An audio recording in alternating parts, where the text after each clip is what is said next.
Hoje, então, nós vamos para a segunda mensagem dessa série temática. Vamos orar? Quero te convidar a orar. Feche seus olhos novamente. Vamos fazer uma oração. Senhor Deus, Pai, obrigado. Obrigado, Deus, por esta reunião na Tua presença, te louvando, te adorando, te bendizendo, reconhecendo que Tu és o nosso Deus, o nosso Criador. Agora, Deus, nós queremos meditar, refletir na sabedoria das Escrituras para a nossa vida. Nos ajude, Deus. Precisamos do Teu auxílio nesta hora, porque eu sou finito, eu sou limitado, mas o Teu Espírito Santo, hoje, aqui, nessa noite, pode tocar vidas, corações. Então é nele que nós nos apoiamos nessa hora, é a Ti, ó Deus, que suplicamos para que Teu poder esteja aqui, abrindo corações, abrindo os nossos ouvidos para ouvir a Tua palavra e também nos dando disposição para crer, acreditar, ter fé em Jesus, nosso Senhor. Obrigado, Deus. É em nome dele que nós oramos, em nome de Jesus. Amém. Amém? Vamos lá, então. Segunda mensagem da nossa série Saúde Emocional, Sabedoria Bíblica para a Nossa Mente. E a nossa mensagem de hoje é a seguinte. É uma orientação prática e pastoral. Desabafe, lamente e chore. Desabafe, lamente e chore. Vamos lá.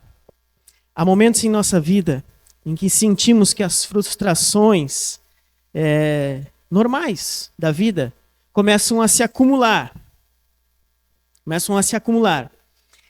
Geralmente acontece também, às vezes, algum erro, algum pecado, alguma queda, alguma falha nossa. Eventos difíceis também podem acontecer. Perda de um familiar, quebra de um relacionamento, de uma amizade ou até mesmo um divórcio, uma decepção, uma demissão de um emprego, uma doença, até mesmo um prejuízo financeiro. São nesses momentos que nós acostumamos a acumular pressão emocional, psicológica. E as Escrituras nos orientam a realizar 3 coisas para aliviar essa pressão: desabafar, lamentar e chorar. Essas ações são os remédios bíblicos e espirituais para essa noite. Você vai sair daqui hoje com a receita, você terá a liberdade de usar esses medicamentos espirituais. Amém? Primeiro ponto, desabafar. O que é desabafar? Simples, é colocar para fora da alma as dúvidas, inquietações, angústias que nos atormentam. É quando reconhecemos que há algo que está nos incomodando. Obrigado. E contamos... Desculpa. Onde é que eu parei? É quando reconhecemos que algo está nos incomodando e nós contamos isso para alguém de confiança. É uma simples conversa com alguém. Desabafar é expelir um veneno que destrói o nosso bem-estar emocional. Gente, há muitos estudos sérios sobre este assunto. A importância do desabafo, de uma boa conversa, de uma boa companhia, de uma boa amizade, alguém que possamos confiar para conversar e desabafar. Mas o principal para nós não são estudos científicos, e sim o que a palavra diz. Você sabe que muitas vezes a ciência ela erra. Nos anos 30 e 40, recomendava-se para as pessoas cigarro. Não sei se você sabia disso. A medicina, os médicos recomendavam cigarro. E aí as mortes começaram a aumentar. E aí tiveram que cancelar o cigarro. Vamos lá, Gálatas 6. Gente, não precisa abrir, eu vou citar muitos versículos, então vai demorar muito para a gente, se a gente for ficar vendo um por um. Então eu vou ir falando aqui, eu creio que vai ser mais rápido para nós. Gálatas 6:2 fala o seguinte: levem os fardos uns dos outros, e assim cumprirão a lei de Cristo. O que é levar os fardos uns dos outros? Gente, a ideia do texto de Gálatas é exatamente essa ideia de comunicar e compartilhar as dificuldades para que uma pessoa ajude a outra. É um desabafo. Vamos dizer que o desabafo está incluído aqui nessa questão de levar as cargas uns dos outros, ou melhor, levar os fardos uns dos outros. Algumas traduções trazem essas palavras. Tiago 5,16 diz, portanto, confessem os seus pecados uns aos outros e orem uns pelos outros para serem curados. Bem explícito, né? A oração de um justo é poderosa e eficaz. Aqui está falando de pecados. Confessar os nossos erros, orar uns pelos outros, abrir o nosso coração com alguém. O texto fala de pecados, mas é exatamente essa ideia de desabafo, de confessar, de caminhar junto, dessa parceria. E isso traz o quê? Cura. Confessem os seus pecados uns aos outros, orem uns pelos outros para serem curados. A oração de um justo é poderosa e eficaz. Mas há várias passagens aqui que nós poderíamos estudar de homens de Deus abrindo o seu coração diante de situações emocionalmente difíceis. Mas eu quero trazer o principal homem, Jesus. O próprio Jesus, no Getsemane, no jardim do Getsemane, lá em Mateus capítulo 26, do 36 ao 39, eu vou ler, diz o seguinte: em seguida, Jesus foi com eles a um lugar chamado Getsemane e disse aos discípulos, sentem-se aqui, enquanto eu vou ali orar. E levando consigo Pedro e os 2 filhos de Zebedeu, começou a sentir-se tomado de tristeza e de angústia. Aqui Jesus estava prestes a ir para a cruz. Jesus estava prestes a ir para o martírio, para o maior evento da história da humanidade, a morte de Jesus. Aí o que ele fala para aqueles discípulos mais chegados que ele separou para levar junto para orar? Verso 38 diz, Jesus disse, a minha alma está profundamente triste até a morte. Fiquem aqui comigo, fiquem aqui e vigiem comigo. E adiantando-se um pouco, prostrou-se sobre o seu rosto, orando e dizendo, meu Pai, se é possível, que passe de mim este cálice, contudo, não seja como eu quero, e sim como tu queres. Mateus 26. Jesus, momentos antes do evento mais importante da história da humanidade, a sua morte, em um exemplo claro de estresse emocional, o que Jesus faz? Ele não esconde a sua angústia dos seus amigos. Ele desabafa. Ele chama a galera para orar, pega mais 3, os chegados, Pedro e os 2 filhos de Zebedeu, como diz o texto, e ele desabafa, ele diz, eu estou triste a ponto de morrer, eu estou mortalmente triste, angustiado. E Jesus então expressa a sua dor e a sua angústia para os seus discípulos, para os seus amigos. Ele desabafa e depois o que ele faz? Ele clama a Deus. Irmãos, se queremos saúde emocional, uma vida mais leve, ou até mesmo viver uma caminhada que não nos leve às doenças emocionais, nós precisamos desabafar. Porém, cuidados devem ser tomados, é óbvio. Nós não podemos desabafar com qualquer pessoa. O próprio Jesus, no seu desabafo, chamou os mais chegados. E esse é o maior medo de muitas pessoas, né? Quem aqui nunca viu aquela pessoa que diz assim, não, eu não falo nada para ninguém, eu mato no peito e é sozinho que eu resolvo. Eu aguento tudo sozinho. Quem é que já ouviu uma pessoa falar assim? Preste atenção, muitas vezes, isso nada mais é do que um medo que a pessoa tem e uma projeção das mágoas que essa pessoa já teve. Talvez essa pessoa foi ferida, machucada, traída, confiou alguém e essa pessoa não foi leal. Aí agora ela projeta na sua vida, ela projeta que todas as pessoas são assim. Mas isso não quer dizer que de agora em diante você possa viver guardando tudo para si.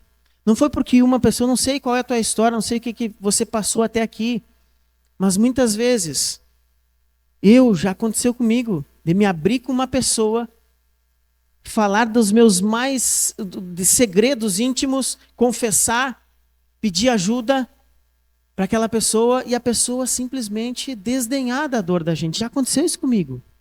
Mas nem por isso eu deixei. Na verdade, foi rateação minha. Eu que não escolhi direito a pessoa com quem desabafar.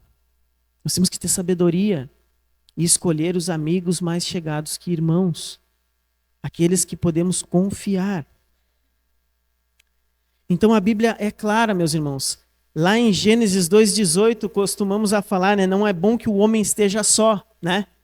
Tem lá Gênesis 2,18. Aí Deus fala, né? Far-lhe-ei uma auxiliadora que lhe seja idôneo. Mas eu creio que nós poderíamos fazer uma paráfrase e o texto em hebraico dá essa ideia. Não é bom que a humanidade seja solitária. Ou seja, nós somos seres coletivos, somos seres relacionais. Procure pessoas confiáveis. Olhe a vida dessa pessoa, procure amigos leais. Principalmente para nós cristãos, devemos procurar pessoas que tenham a mesma fé que a gente. Desabafar com cristãos. Marido e esposas, desabafem um com o outro. Amigos próximos, irmãos em Cristo. Mas tem outro cuidado que nós devemos ter também. Isso não deve ocorrer toda hora. O desabafo não é toda hora que ocorre. São momentos pontuais na nossa vida. E também não é só somente o desabafo vai resolver todas as questões. Ele deve ser acompanhado de outras práticas espirituais, vamos dizer assim, que nós veremos ao longo dessa mensagem, é claro. Gente, o desabafo é um momento de humildade. É um momento onde se reconhece que precisa de ajuda. É um momento onde nós também reconhecemos que o outro pode nos ajudar. E é fantástico, isso acalma a nossa mente, isso regula as nossas emoções. Sentir acolhimento, se sentir compreendido e sentir que não está sozinho nessa luta, isso é bom. É isso que Jesus quer para a sua igreja. Mas e se eu não desabafar, o que vai acontecer? Pode acontecer algumas coisas. Muitas vezes a pessoa que não desabafa, ela pode ou explodir ou implodir. Explodir é para fora, né? Implodir é por dentro. Nós explodimos quando nos tornamos irritadiços, agressivos, sem paciência. Maltratamos às vezes as pessoas ao nosso redor que não tem nada, pessoas que não têm nada a ver com a nossa dor, a nossa irritação, a nossa mágoa. Muitas vezes nós descontamos nas pessoas ao nosso redor. Eu já vi isso acontecer. Muitas vezes eu fiz isso. Ao invés de desabafar, ao invés de procurar ajuda, conversar, se irritar e sair distribuindo patadas nas pessoas. Isso acontece muito.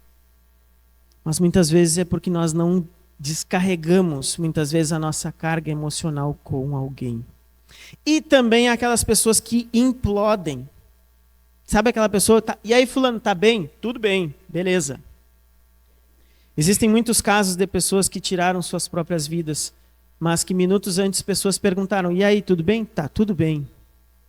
São aquelas pessoas que não desabafam também, mas começam numa espiral de pensamentos negativos, tristes, amargos, começam a se preocupar com coisas que não precisam de tanta atenção assim. A ansiedade, né? Sofrer com o futuro. Eu nem sei o que vai ser amanhã, mas eu já estou sofrendo. Amanhã acho que vai acontecer isso e aquilo, e eu estou angustiado. Estou ansioso. E a depressão é não saber tratar com o passado, né? Mágoas, feridas do passado que me atormentam, que me aterrorizam e seguem contaminando o meu coração. E muitas vezes a pessoa implode em uma depressão, em uma burnout, em uma doença emocional. E claro, meus irmãos, o principal desabafo que nós devemos fazer é a nossa oração perante Deus. É falar com Deus. Como assim, Lucas? Falar com Deus. Eu não preciso de um curso de oração. Esses dias eu vi na internet um curso de oração. É incrível, né? Esses coaches aí. Gente, se você consegue conversar com uma pessoa, você vai conseguir conversar com Deus, porque Deus é uma pessoa. Oração a Deus, desabafo com Deus, são aqueles homens de Deus ao longo da história que se prostraram diante de Deus e clamaram a Deus. Moisés, Jó, Davi. Há vários exemplos nas Escrituras. E para finalizar essa primeira parte do desabafo, não posso me estender muito. Escute essa frase do Davi Lago. A alegria compartilhada é alegria duplicada. Ok? Se eu compartilhar minha alegria com o Cledson, ele vai ficar feliz também, eu vou ficar feliz. É uma alegria duplicada. Agora, tristeza compartilhada, vou compartilhar minha tristeza com o Pedro. É uma tristeza dividida. É uma tristeza aliviada. Vou dividir o meu fardo com o meu irmão. Então, alegria compartilhada é alegria duplicada. Mas tristeza compartilhada é tristeza dividida. Encerramos o nosso primeiro ponto. Segundo ponto, lamente, lamentar. Meus irmãos, a nossa época, o tempo que nós estamos vivendo agora, perdeu completamente a prática do lamento. Lamentar. O que é lamentar? É um ato de honestidade brutal de uma pessoa com fé diante de Deus. É um expressar da dor da pessoa diante de Deus. Lamentar diante de Deus. Na Bíblia nós vemos vários lamentos, inúmeros. Não é à toa que na Bíblia tem um livro chamado Lamentações. Quais os aspectos da lamentação? É direcionada a Deus, apresenta uma queixa a Deus, uma dor, uma injustiça, uma situação. Faz pedidos por justiça, faz pedidos a Deus numa lamentação e também reafirma a sua esperança e a sua fé em Deus. A Bíblia está repleta de salmos de lamentações. A Bíblia está repleta de lamentações de homens diante de Deus. A Bíblia tem um livro, como eu falei, chamado Lamentações. O livro de Lamentações na Bíblia, que está no Antigo Testamento, a palavra hebraica ekan, não sei se se pronuncia assim, mas ela significa o seguinte: ó como, no sentido assim, ó como pode acontecer isso? Então, a ideia é que a Bíblia quer nos instruir, nos ensinar sobre a prática do lamento. No livro de Lamentações,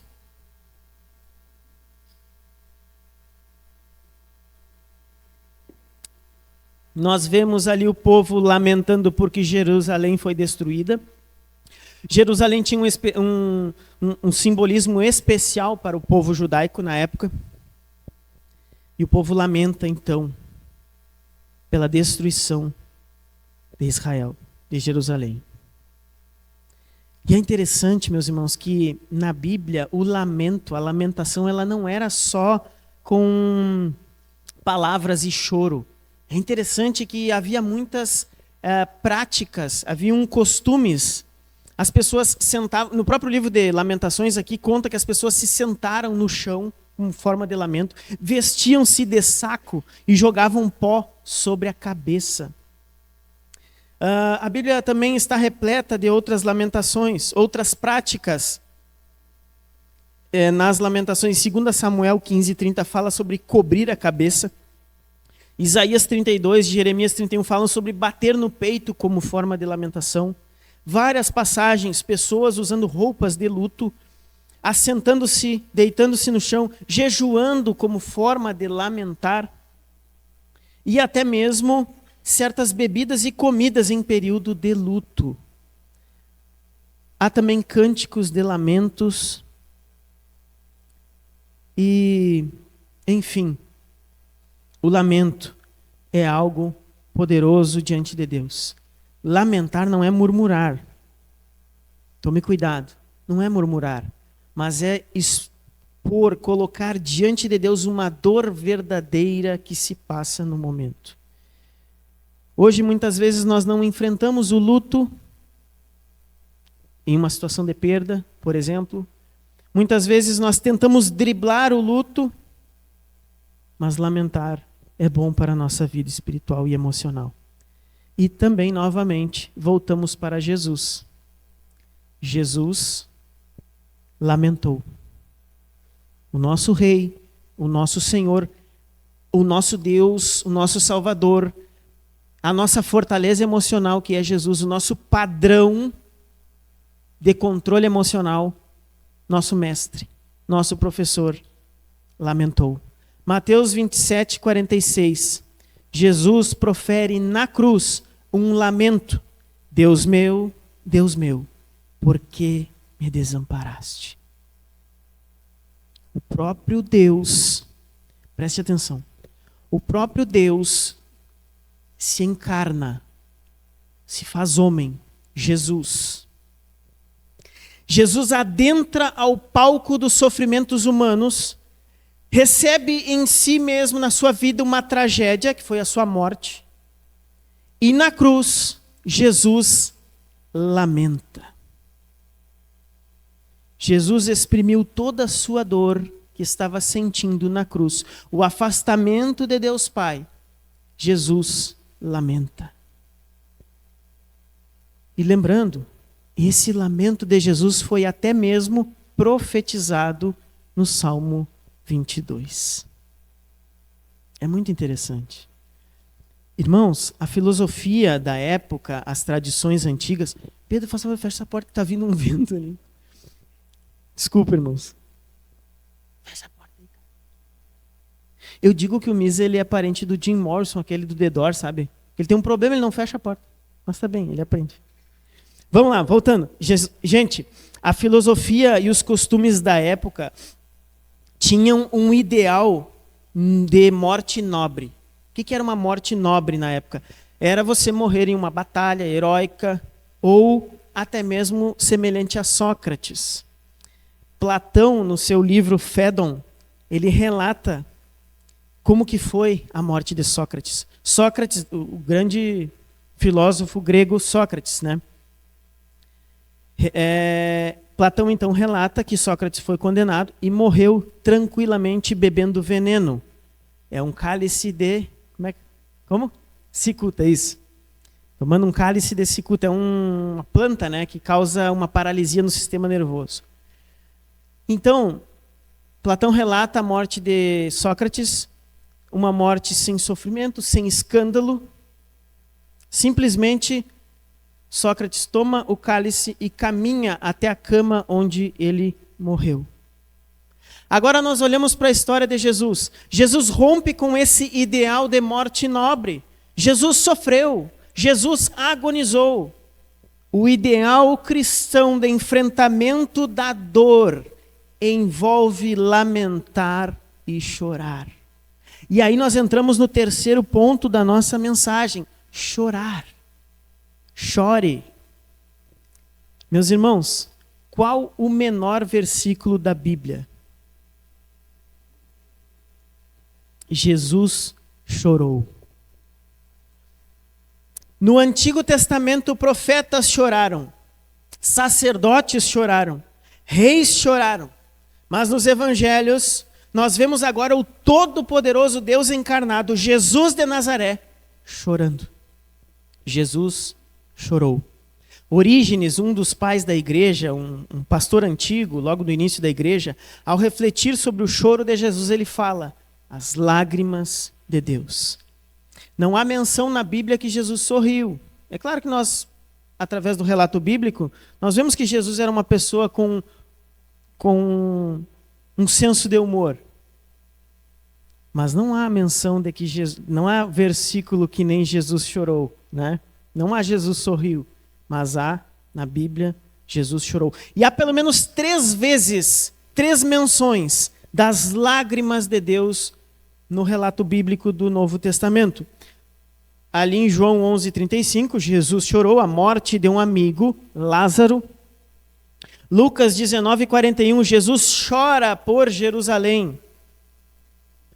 Lucas relata o choro de Jesus por Jerusalém, por ter rejeitado o Messias. E Hebreus 5:7, o autor de Hebreus também fala que Jesus chorava. Diz o texto, ele, Jesus, nos dias da sua carne, ou seja, nos dias da sua vida terrena, tendo oferecido com forte clamor e lágrimas, orações e súplicas, a quem o podia livrar da morte, foi ouvido por causa da sua reverência. Hebreus 5:7. Preste atenção, o que significa o choro de Jesus? Jesus entrou nas raízes da dor humana, identificando-se com o sofrimento da humanidade.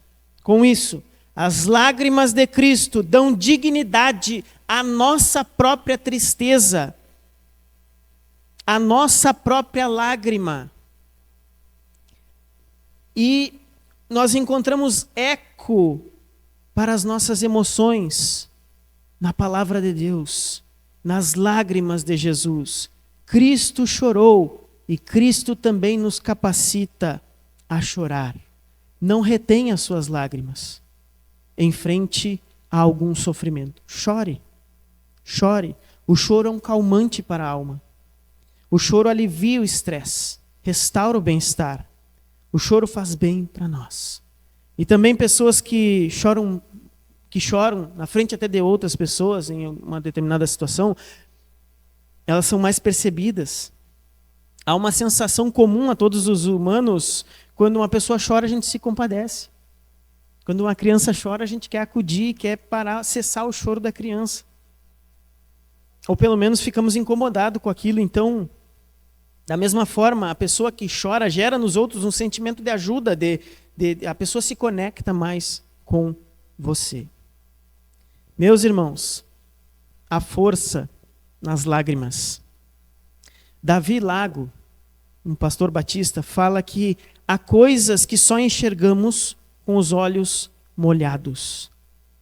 Às vezes, as lágrimas limpam as mentiras do mundo que estão encardidas em nossos olhos.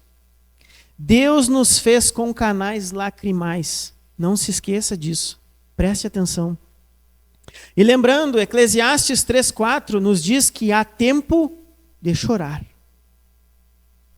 Jesus disse, bem-aventurados os que choram, porque eles serão consolados.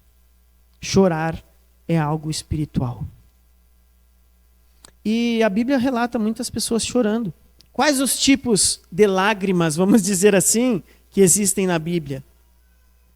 Existem pessoas na Bíblia com lágrimas de tristeza, choro por tristeza, por luto, despedida, reencontro, lágrimas de emoção, vamos dizer assim, ao reencontrar pessoas.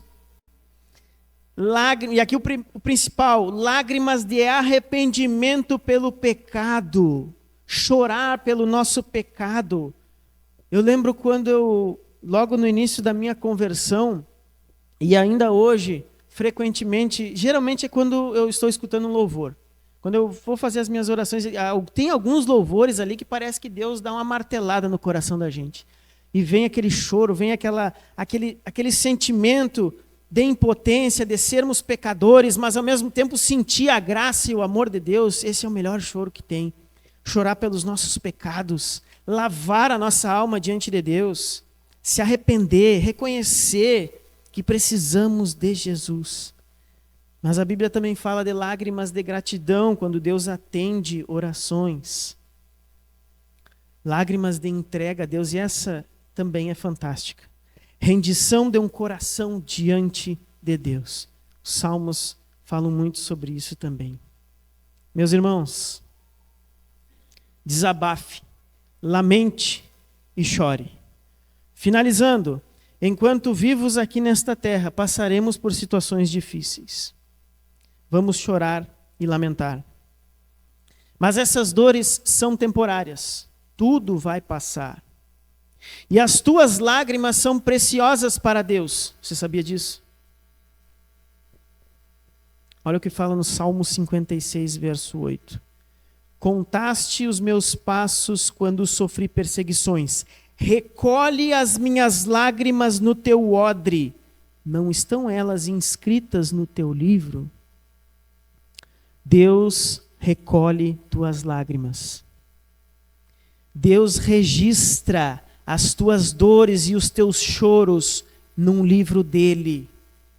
Deus se compadece da tua dor. Deus não está de braços cruzados diante do teu choro, diante das nossas dores e situações difíceis. Pelo contrário, nós temos um Deus que chora conosco.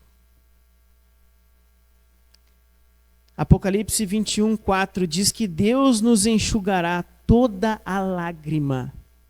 Deus não apaga as tuas lágrimas. Deus não cancela a tua dor. Deus não cancelou a própria dor dele. Porque o que Jesus mostrou para Tomé? Não foram as feridas, as cicatrizes? Já parou para pensar que a própria dor, a própria cicatriz de Jesus não foi retirada? Deus deixou propositalmente as cicatrizes no corpo de Jesus, porque a dor que Jesus sentiu não foi em vão, não foi apagada, não foi esquecida. E a dor que você já sentiu na vida, as mágoas que você já passou, todas as dificuldades, todos os momentos em que você estava pensando talvez até em tirar a própria vida, momentos em que você cansou da vida, ou que você se entristeceu, ou que você estava a fim de desistir da caminhada. Jesus estava ali contigo. Deus recolheu todas as tuas lágrimas. Deus inscreveu no seu livro todas as tuas dificuldades. Você já tinha percebido o quanto Deus se importa com a tua vida, com a tua dor? Você já sentiu esse cuidado de Deus sobre ti? Que nessa noite você possa receber essa graça de entender que Jesus é contigo. Que Jesus quer te dar uma nova vida. Quer curar as tuas dores. Sim, Ele cura, Ele restaura. Para que vivamos para a glória dEle. Para que vivamos não uma vida para nós mesmos, mas para Ele. Você tem desabafado, principalmente com Deus. Você tem desabafado com os teus amigos, com as pessoas que você confia. Você tem chorado na presença de Deus. Você tem chorado pelo teu pecado, pelos teus erros. Chore. Chore por ti. Chore pelo pecado. Chore. Não limite o poder das lágrimas. Homens e mulheres de Deus choram na presença de Deus. Homens e mulheres que se quebrantam na presença de Deus choram. Sentem a glória de Deus, mas também sentem o peso do pecado. Se seus olhos estão secos, talvez o teu coração está um deserto. Se você não tem lágrimas quentes nos seus olhos, talvez o teu coração esteja frio. Por outro lado, se estamos quebrantados diante de Deus, talvez sejam indícios de que Deus está trabalhando no nosso ser. Quanto mais Deus trabalha em nós, mais semelhantes a Cristo seremos, mais humildes seremos, mais maturidade emocional e espiritual teremos no nosso caráter. Que Deus abençoe a tua vida nessa noite. Quero te convidar a te colocar de pé para juntos fazermos uma oração. Que Deus abençoe a tua vida, que Deus fale ao teu coração nessa noite, que você possa sair daqui hoje com fé, esperança, amor, com desejo de continuar, com o desejo de buscar a Deus.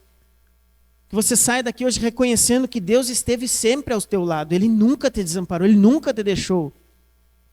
Mas nós precisamos nos entregar a Jesus. Nós precisamos entregar o nosso coração a Ele. Nós precisamos confessar os nossos pecados e nos humilhar diante da mão poderosa de Cristo. Oremos mais uma vez. Feche seus olhos. Senhor Deus, nosso Pai, nosso Deus que nos deu exemplo. Jesus, obrigado pela tua vida, pelos teus ensinamentos. Obrigado, Jesus, porque em nenhum outro lugar nós conseguiremos perceber, receber tamanha graça, tamanho amor e misericórdia na nossa vida. Jesus, obrigado pela tua morte naquela cruz. Jesus, obrigado pelos teus lamentos, pelo teu choro, porque o choro de Jesus nos ensina sobre nossas dores e sofrimentos. Deus, obrigado, Senhor.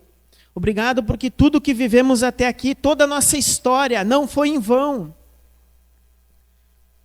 Nos ajude, Senhor, a caminhar, nos ajude a seguir em frente, nos ajude a desabafar, a lamentar, a chorar. Restaura a nossa saúde emocional, restaura a nossa mente, nossa vida espiritual diante de Ti. Que as nossas orações sejam verdadeiras diante de Ti. Que o nosso lamento seja verdadeiro na Tua presença. E que possamos receber consolo e conforto para a nossa alma. Senhor, nós queremos Te glorificar, nós queremos Te adorar, nós queremos viver para a Tua honra e para a Tua glória. E nós queremos Te agradecer, porque o Senhor tem feito tudo por nós. O Senhor fez o melhor por nós. Nos ajude agora a responder, ó Deus, a esse chamado maravilhoso do Evangelho de Jesus. Senhor Deus, muito obrigado. Abençoe as nossas vidas. Abençoe a vida de cada irmão que está aqui hoje nessa noite. Nós oramos em nome de Jesus. Amém. Amém? Podem sentar. Vamos encerrar.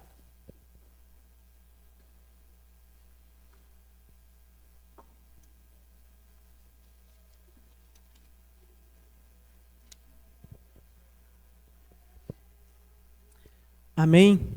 Irmãos, nós temos alguns visitantes hoje. Nós temos o irmão do Joelder, o Neide, e a sua esposa. Como? Lidiele. E o Arthur. Heitor, desculpa. E o Heitor. Sejam bem-vindos, sintam-se abraçados, é um prazer tê-los aqui conosco, sintam-se em casa. Quem mais? Quem mais? Aqui, como é que é o nome do amigo? Diogo, seja bem-vindo, Diogo. Seja bem-vindo, sinta-se à vontade no nosso meio, amém? O resto já nos visitaram, já são de casa, amém? Fechou, né? Ok. Vamos lá então para os recados. Lembrando então, reunião de oração, terça e quarta, às 19 horas. Os pequenos grupos de discipulado acontecem, né, em horários diversos. Nós temos vários grupos de discipulado. Se você ainda não participa, quer participar, fale conosco para nós encaixarmos em algum grupo aí. Quinta-feira, às 19h30, nós teremos o nosso encontro presencial de finalização do curso O que é ser membro.